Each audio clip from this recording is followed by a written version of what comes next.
We'll try to understand what is bootstrapping.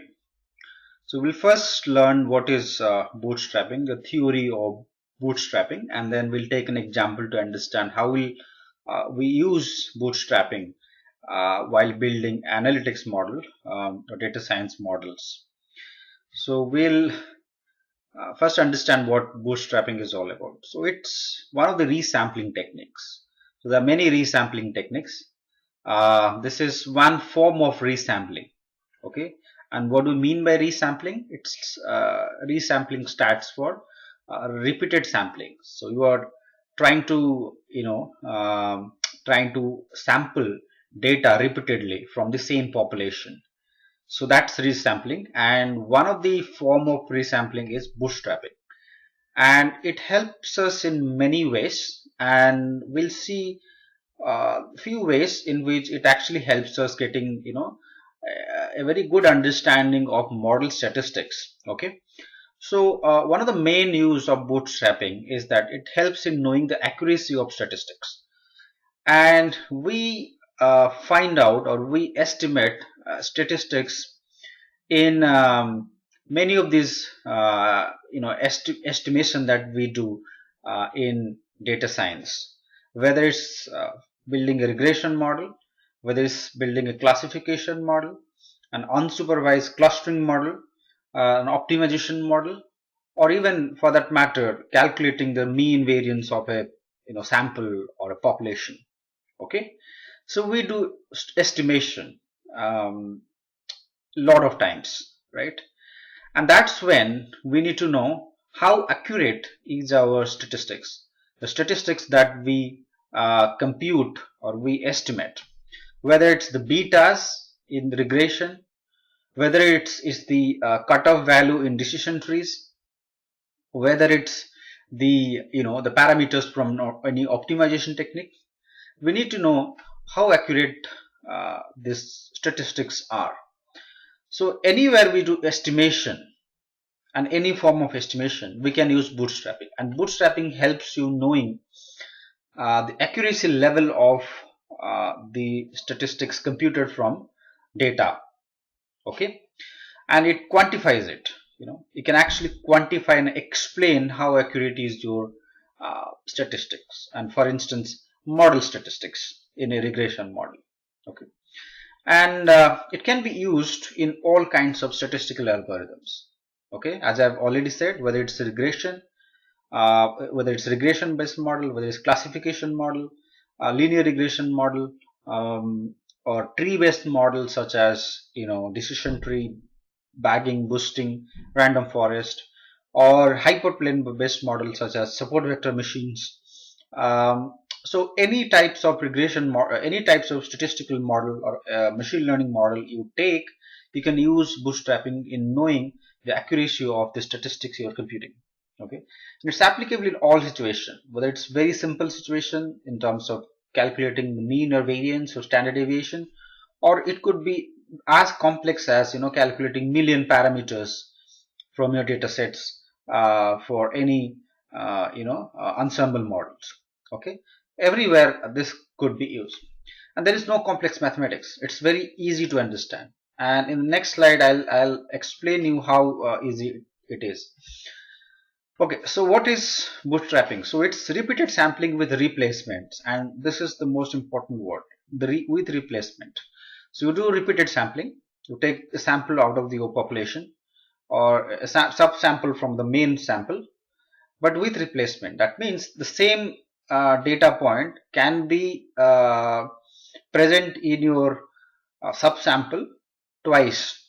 Okay, and the probability of getting a data point out of your sample is same for all observations. Okay, and then you do a repeated estimation over these samples, and then you just summarize it. That's it. So it's very simple, right? The first step, you get your main sample or population. For instance, let's consider this is our main sample, and we are calculating a subsample of it. A subsample of it is going to have the same number of observations that it has. Let's say it has 10 observations. This is also going to have 10 observations, but every time we pick an observation from the main sample, it might as well be repeated. That means if you're picking this one for the first time, and this has to be random, okay, the probability of selection for all these data points should be same. So here the probability of selection of a random data point in the sample will be 1 by 10, because the total probability is 1, and finding one of the out of the 10 observations is just 1 by 10, because it's uniformly, we assume these are unbiased and there is uniformity. So if we select the first observation here, in the second selection we might also have the same probability of selecting the first observation with 1 by 10, right? In the second time also we can have the same as well, okay? So the idea is that we select observations with replacement. That means the same observation can be potentially be selected many times, not just one time, okay? So that's the idea of replacement. And we'll once that is done, once you have a sample, okay, a subsample from the main sample, you do estimation with the subsample, okay, whether it's linear regression, whether it's calculating correlation, whether it's building a decision tree, you do that with this subsample. And imagine if you have thousands of such sample, and you build models, any kind of models, and then summarize it, you will get the average of it, and that average would be more accurate than the main sample. So that's the idea, right? Build the model with many subsamples, summarize the statistics, and that statistics is likely to give a better picture about the estimation process than simply the main sample, right? So that's why bootstrapping is so useful. When we take an example, it will be more clear. So here is a linear regression setup. In linear regression, we normally calculate beta parameters, beta naught and beta 1 in a simple linear regression. There could be many betas. Okay, we'll take only one predictor. So we'll have two parameters to be estimated, right? All right. So there are few steps here, and I'm going to show you through code. And to do bootstrapping in R, we need the library boot. So just get the library first on your session, and then you define the first step. This is the first step, step 1. You define a function that does the estimation, and we are doing the linear regression modeling, right? So we'll use LM, or you can also use GLM. We'll use LM here. Dependent variable or target variable is mileage, and the independent variable is horsepower. So the data that we have used, the auto data in R, which is freely available in R, which has a target of mileage, and the independent variable is horsepower. So we're basically trying to build a model which relates the mileage of a vehicle, an automobile, given its horsepower, okay, horsepower of the engine, right? So that's what we're trying to find it out, right? Now we are returning the coefficients or the parameters. So the two parameters should be the intercept and the slope coefficients, right? Now remember what bootstrapping is used for accuracy, right? And what do we mean by accuracy? Accuracy means knowing that the estimated value is going to be same in future, or will that differ, or will that change? For instance, if beta naught is 3.5 and beta 1 is, let's say, minus 0.7, so when you use a new data in future, because that's what that's the main reason why we're building a model, will that be different or will that be same, right? So if that's different in future, when you actually evaluate with the new the new data, you find that there is a large discrepancy, right? So in order to have that quantified well before you actually use the model, it's important to know the range in which your beta parameters will fall. So I can say that beta naught will fall in between, let's say, 3.4 to 3.7. So instead of saying that this is my parameter value 3.5, I can say that it will fall between 3.4 to 3.7. So this range is something that is important to us, so that we'll know what could be the minimum and maximum value for beta naught. Similarly for beta 1, right? So in statistical terms, when we say 3.5, the exact value, we call that as a point estimate. Point estimate, and the process is known as point estimation. And when we have this interval, so the minimum and maximum, this we call it as interval estimation. The process is known as interval estimation. Okay, and these are called interval estimates. Okay. Now, having that in mind, we'll perform these steps and get to know. So our idea is not just have this point estimate, but also to have the interval estimates, to know the minimum and maximum values. And how will you get to know that? We'll just create many samples, hundreds or maybe thousands of samples, build the model and see what is the minimum and maximum value. Calculate the standard deviation. That itself will give you the range in which your beta parameters will fall in. Okay. So the first step, we'll just define a function, and the function will take the data and an index. So index is nothing but how many observations you want to have. You might have less number of observation from that of the total number. The total number is 392 in the data set that we have taken, which is auto. You can have less number as well. We'll go ahead with the maximum number, which is 392. So we define a function bootstrap which takes data and the index, and it returns the parameters from the regression equation. So here it is mileage, target variable horsepower, and then we have given the data and we have given the index to it. Okay, so this is a definition of the function, and we'll use that. When you use that, all it needs is an index and the data set. The data set auto, which has the target and the predicted variables in it, so automatically this will be passed on to the function. And then we have the index in place. So that gives an indication to the function that we're going to have 392 observations resampled from the main sample. Okay. Okay, so this is a single sample case where we're using Bootstrap. What about having multiple samples? But the idea is creating multiple samples, do the estimation in each one of the sample, and then summarize it to get the intervals. Okay, so that's the idea. The two different steps involved. So how do you do that? We use the function boot. Okay, so what it does is, so this is a single bootstrapping where it takes a single sample, pretty much the way I showed you in the last slide.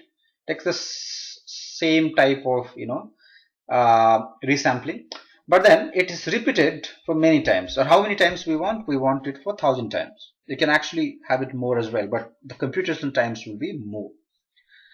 So the data here is auto, and then we'll provide the function which is going to be used, and then the number of times it is going to be repeated is thousands. Mind, the single step will be repeated 1,000 times, right? And we can do it in just one go by using boot. You can use a for loop. You can use a for loop and get it done as well. That's not an issue, but that will require more number of steps. You have to write you have to do more steps of coding, but the same function, boot function, does it for us. So let's look at the results. Okay, so when you do the single bootstrapping, now you see you get nothing but just another intercept and the slope coefficient. The intercept is 39.93 and the slope coefficient for horsepower is minus a negative 0.157. Okay, now you can do this single steps many times and you will see that it will differ. If you do it second times, there could be something else, 39.94, and this could be negative 0.16, 17. This is going varying because every time we are selecting a different sample, mind it. So 392 observations selected from auto sample will change over times. And remember one thing, this is with replacement. That means every observation can be repeated in the subsample when you select the 392 observations. Okay. Now if you repeat doing that for 1000 times, you will get many intercepts with differing values and many slope coefficient with also differing values. So the idea of using boot function is that this will do the entire steps, both resampling and estimation, and then summarize it inside. And what are you interested in? We are interested in standard deviation of the two estimates. One is your beta naught, the other one is the beta 1. Okay, so beta naught is 39.3993 here, and beta 1 is negative 0.15. When you have several values of this, we're interested in knowing the standard deviation of this, and that's how we calculate the standard error also. Okay, so now the average summarized value is the original summarized value is 39.93, and that's what we are getting it here, and the slope coefficient negative 0.157, we're getting it here. But the standard error from several of this estimate, 1000 estimates, right? So it's simply calculating the standard deviation. Okay, it's 0.833. That means 39.93 plus minus 0.833. So the range estimates or the interval estimates would be 39.93 plus minus 0.833. So it can be less 39.93 minus 0.83 or 39.93 plus 0.83. So that's the range in which it will fall in. Similarly, for slope coefficient, the error is 0.07. So it can fall in that range, right? Slightly higher than that, slightly less than that.